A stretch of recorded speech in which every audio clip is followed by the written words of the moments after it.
ದೇಶದ ಇಂದಿನ ಪ್ರಮುಖ ಸುದ್ದಿಗಳನ್ನ ನೋಡೋಣ. ನಾನು ರಂಜಿತಾ ರೇವಣ್ಣ. ಬಿಹಾರ ರಾಜಕೀಯದಲ್ಲಿ ಮಹತ್ವದ ಬೆಳವಣಿಗೆ ನಡೆಯುತ್ತಿದೆ. ಬಿಹಾರ ಮುಖ್ಯಮಂತ್ರಿ ನಿತೀಶ್ ಕುಮಾರ್ ಸಿಎಂ ಹುದ್ದೆಯಿಂದ ಕೆಳಗಿಳಿದು ರಾಜ್ಯಸಭೆಗೆ ತೆರಳುವ ಸಾಧ್ಯತೆ ಹೆಚ್ಚಾಗಿದೆ. ಈ ಯೋಜನೆ ಕಾರ್ಯರೂಪಕ್ಕೆ ಬಂದರೆ ಅವರ ಮಗ ನಿಶಾಂತ್ ಕುಮಾರ್ ಅವರನ್ನ ಬಿಹಾರದ ಉಪಮುಖ್ಯಮಂತ್ರಿಯಾಗಿ ಮಾಡುವ ಸಾಧ್ಯತೆ ಕೂಡ ಇದೆ ಅಂತ ಹೇಳಲಾಗಿದೆ.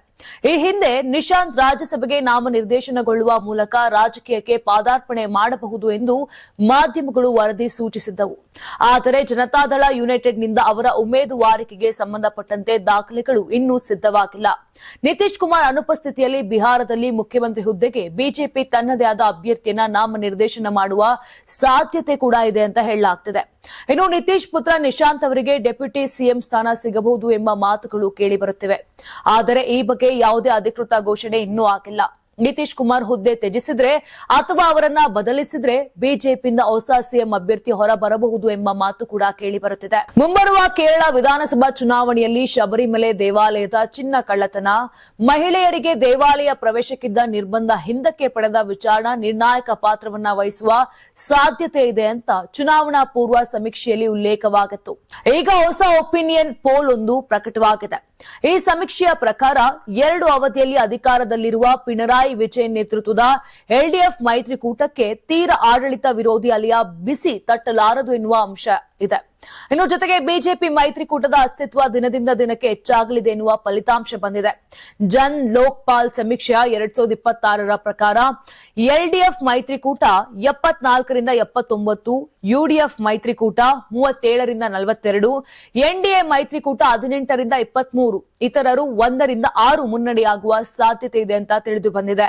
ಮಹಾರಾಷ್ಟ್ರದ ರಾಜ್ಯಸಭಾ ಚುನಾವಣೆಗೆ ಅಭ್ಯರ್ಥಿಗಳಾಗಿ ಕೇಂದ್ರ ಸಚಿವ ರಾಮದಾಸ್ ಅಠವಾಳೆ, ಪಕ್ಷದ ನಾಯಕರಾದ ವಿನೋದ್ ತಾವ್ಡೆ, ಮಾಯಾ ಚಿಂತಾಮನ್ ಇವ್ನಾಟೆ ಮತ್ತು ರಾಮ್ ರಾವ್ ವಾಡ್ಕುಟೆ ಸೇರಿದಂತೆ 4 ಹೆಸರುಗಳನ್ನ ಬಿಜೆಪಿ ಬುಧವಾರ ಪ್ರಕಟಿಸಿದೆ. ಬಿಜೆಪಿ ರಾಷ್ಟ್ರೀಯ ಪ್ರಧಾನ ಕಾರ್ಯದರ್ಶಿ ವಿನೋದ್ ತಾವ್ಡೆ ಅವರು ಮುಂಬರುವ ರಾಜ್ಯಸಭಾ ಚುನಾವಣೆಯಲ್ಲಿ ಮಹಾರಾಷ್ಟ್ರದಿಂದ ಸ್ಪರ್ಧಿಸಲಿದ್ದಾರೆ ಎಂದು ಬಿಜೆಪಿ ಘೋಷಿಸಿತು. ಪ್ರಸ್ತುತ ಬಿಹಾರದ ಬಿಜೆಪಿ ಉಸ್ತುವಾರಿಯಾಗಿ ಸೇವೆ ಸಲ್ಲಿಸುತ್ತಿರುವ ತಾವ್ಡೆ ಏಪ್ರಿಲ್ನಲ್ಲಿ ರಾಜ್ಯಸಭಾ ಅವಧಿ ಮುಕ್ತಾಯಗೊಳ್ಳಲಿರುವ ಮಹಾರಾಷ್ಟ್ರದ 7 ಸ್ಥಾನಗಳಲ್ಲಿ 1ಕ್ಕೆ ಸ್ಪರ್ಧಿಸಲಿದ್ದಾರೆ. 90 ಸದಸ್ಯ ಬಲದ ಹರಿಯಾಣ ವಿಧಾನಸಭೆಯಲ್ಲಿ ಬಿಜೆಪಿ ಬಹುಮತ ಹೊಂದಿರುವುದರಿಂದ ಬಾಟಿಯಾ ಮೇಲ್ಮನೆಗೆ ಆಯ್ಕೆಯಾಗಲಿದ್ದಾರೆ. ಮಾರ್ಚ್ 16ರಂದು ನಡೆಯಲಿರುವ ರಾಜ್ಯಸಭಾ ಚುನಾವಣೆಗೆ ಭಾರತೀಯ ಜನತಾ ಪಕ್ಷ ಮಂಗಳವಾರ 9 ಅಭ್ಯರ್ಥಿಗಳನ್ನ ಘೋಷಿಸಿದ್ದು, ಪಕ್ಷದ ರಾಷ್ಟ್ರೀಯ ಅಧ್ಯಕ್ಷ ನಿತಿನ್ ನಬೀನ್ ಬಿಹಾರದಿಂದ ಸ್ಪರ್ಧಿಸಲಿದ್ದಾರೆ. ಅಸ್ಸಾಂ ವಿಧಾನಸಭೆ ಚುನಾವಣೆಗೆ ಕಾಂಗ್ರೆಸ್ ತನ್ನ 42 ಅಭ್ಯರ್ಥಿಗಳ ಮೊದಲ ಪಟ್ಟಿಯನ್ನ ಮಂಗಳವಾರ ರಾತ್ರಿ ಬಿಡುಗಡೆ ಮಾಡಿದೆ. ಅಸ್ಸಾಂ ಮಾಜಿ ಮುಖ್ಯಮಂತ್ರಿ ತರುಣ್ ಗೊಗೊಯಿ ಅವರ ಪುತ್ರ ಹಾಗೂ ಲೋಕಸಭೆಯಲ್ಲಿ ಕಾಂಗ್ರೆಸ್ ಪಕ್ಷದ ಉಪನಾಯಕರಾಗಿರುವ ಗೌರವ್ ಗೊಗೊಯಿ ಮೊದಲ ಪಟ್ಟಿಯಲ್ಲಿ ಸ್ಥಾನ ಪಡೆದಿದ್ದಾರೆ. ಅಸ್ಸಾಂ ಪ್ರದೇಶ ಕಾಂಗ್ರೆಸ್ ಸಮಿತಿಯ ಅಧ್ಯಕ್ಷರಾಗಿರುವ ಗೌರವ್ ಗೊಗೊಯಿ ಜೋರ್ಹಾಟ್ ವಿಧಾನಸಭಾ ಕ್ಷೇತ್ರದಿಂದ ಸ್ಪರ್ಧೆ ಮಾಡುತ್ತಿದ್ದಾರೆ. ಮೊದಲ ಪಟ್ಟಿಯಲ್ಲಿ 5 ಮುಸ್ಲಿಂ ಮಹಿಳಾ ಅಭ್ಯರ್ಥಿಗಳಿಗೆ ಅವಕಾಶ ನೀಡಲಾಗಿದೆ. ಈ ಪಟ್ಟಿಯಲ್ಲಿ ಹಾಲಿ ಮತ್ತು ಮಾಜಿ ಶಾಸಕರಿಗೂ ಟಿಕೆಟ್ ನೀಡಲಾಗಿದೆ. ಪಕ್ಷದ ಪ್ರಮುಖ ನಾಯಕರಾದ ದೇವಬ್ರತ ಸೈಕಿಯಾ, ಹಿರಿಯ ನಾಯಕಿ ಪ್ರಣತಿ ಫುಕನ್, ಮಾಜಿ ಸಚಿವ ಅಜಿತ್ ಸಿಂಗ್, ರಾಜ್ಯಸಭಾ ಸದಸ್ಯ ರಿಪುನ್ ಬೋರಾ, ಶಾಸಕಿ ನಂದಿತಾ ದಾಸ್, ಮೀರಾ ಗೋಸ್ವಾಮಿ ಹಾಗೂ ದುರ್ಗಾ ಅವರು ಟಿಕೆಟ್ ಪಡೆದಿದ್ದಾರೆ. ಈ ಸಲದ ವಿಧಾನಸಭಾ ಚುನಾವಣೆಯಲ್ಲಿ ಕಾಂಗ್ರೆಸ್ ಪಕ್ಷವನ್ನು ಅಧಿಕಾರಕ್ಕೆ ತರಲು ಪಕ್ಷದ ಮುಖಂಡರು ವ್ಯಾಪಕವಾಗಿ ಪ್ರಚಾರವನ್ನ ಮಾಡುತ್ತಿದ್ದಾರೆ. ತಮಿಳುನಾಡು ವಿಧಾನಸಭಾ ಚುನಾವಣೆಗೆ ಡಿಎಂಕೆ ಮತ್ತು ಕಾಂಗ್ರೆಸ್ ನಡುವಿನ ಮೈತ್ರಿಯ ಔಪಚಾರಿಕತೆಗಳು ಇಂದು ಪೂರ್ಣಗೊಂಡಿವೆ. ಕಾಂಗ್ರೆಸ್ ಅಧ್ಯಕ್ಷ ಮಲ್ಲಿಕಾರ್ಜುನ ಖರ್ಗೆ ಅವರು ಬುಧವಾರ ಬೆಳಗ್ಗೆ ತಮಿಳುನಾಡು ಮುಖ್ಯಮಂತ್ರಿ ಎಂಕೆ ಸ್ಟಾಲಿನ್ ಅವರೊಂದಿಗೆ ದೂರವಾಣಿಯಲ್ಲಿ ಮಾತನಾಡುವ ಮೂಲಕ ಚುನಾವಣಾ ಒಪ್ಪಂದವನ್ನು ಅಂತಿಮಗೊಳಿಸಿದರು. ಮೂಲಗಳ ಪ್ರಕಾರ ಕಾಂಗ್ರೆಸ್ ಪಕ್ಷವು 28 ಅಥವಾ 29 ವಿಧಾನಸಭಾ ಸ್ಥಾನಗಳನ್ನು ಪಡೆಯುವ ಸಾಧ್ಯತೆ ಇದೆ. ಇದು 2021ರಲ್ಲಿ ಸ್ಪರ್ಧಿಸಿದ 25 ಸ್ಥಾನಗಳಿಗಿಂತ ಹೆಚ್ಚು. ಜೊತೆಗೆ 1 ರಾಜ್ಯಸಭಾ ಸ್ಥಾನವನ್ನ ಪಡೆಯಲಿದೆ. ಹಿರಿಯ ಕಾಂಗ್ರೆಸ್ ನಾಯಕ ಪಿ ಚಿದಂಬರಂ ಅವರು ಡಿಎಂಕೆ ಅಧ್ಯಕ್ಷ ಮತ್ತು ಮುಖ್ಯಮಂತ್ರಿ ಎಂಕೆ ಸ್ಟಾಲಿನ್ ಅವರೊಂದಿಗೆ ಮುಖಾಮುಖಿ ಮಾತುಕತೆ ನಡೆಸಿದ 1 ದಿನದ ನಂತರ ಈ ಪ್ರಗತಿ ಕಂಡುಬಂದಿದೆ. ಇನ್ನು ಕಾಂಗ್ರೆಸ್ ಮುಖ್ಯಸ್ಥ ಮಲ್ಲಿಕಾರ್ಜುನ ಖರ್ಗೆ ಇದಕ್ಕೆ ಅನುಮೋದನೆ ನೀಡಿದ್ದಾರೆ ಅಂತ ಕಾಂಗ್ರೆಸ್ ಸಂಸದರೊಬ್ಬರು ದೃಢಪಡಿಸಿದ್ದಾರೆ.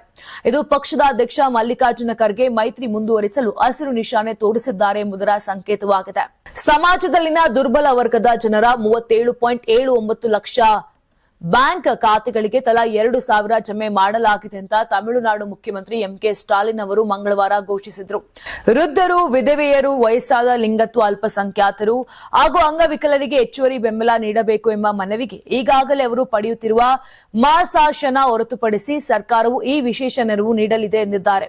ಸರ್ಕಾರದ ಈ ಧನ ಸಹಾಯವು ದುರ್ಬಲ ವರ್ಗದ ಜನರ ಬದುಕಿಗೆ ಆಸರೆ ಆಗಲಿದೆ ಅಂತ ಮುಖ್ಯಮಂತ್ರಿ ಹೇಳಿದ್ದಾರೆ. ಪಶ್ಚಿಮ ಏಷ್ಯಾ ಯುದ್ಧ 5ನೇ ದಿನಕ್ಕೆ ಕಾಲಿಟ್ಟಿದ್ದು ಇರಾನ್, ಇಸ್ರೇಲ್, ಅಮೆರಿಕ ಸಂಘರ್ಷ ತೀವ್ರಗೊಂಡಿದೆ. ಇರಾನ್ ಮೇಲಿನ ದಾಳಿಗಳಿಂದ ಸಾವು ನೋವು ಹೆಚ್ಚಾಗುತ್ತಿದ್ದು, ಆರ್ಮುಜ್ ಜಲಸಂಧಿ ನಿರ್ಬಂಧ, ತೈಲ ಬೆಲೆ ಏರಿಕೆ ಮತ್ತು ಪ್ರಾದೇಶಿಕ ಅಸ್ಥಿರತೆಯಿಂದ ಲಕ್ಷಾಂತರ ಭಾರತೀಯರು ಪ್ರಭಾವಿತರಾಗಿದ್ದಾರೆ.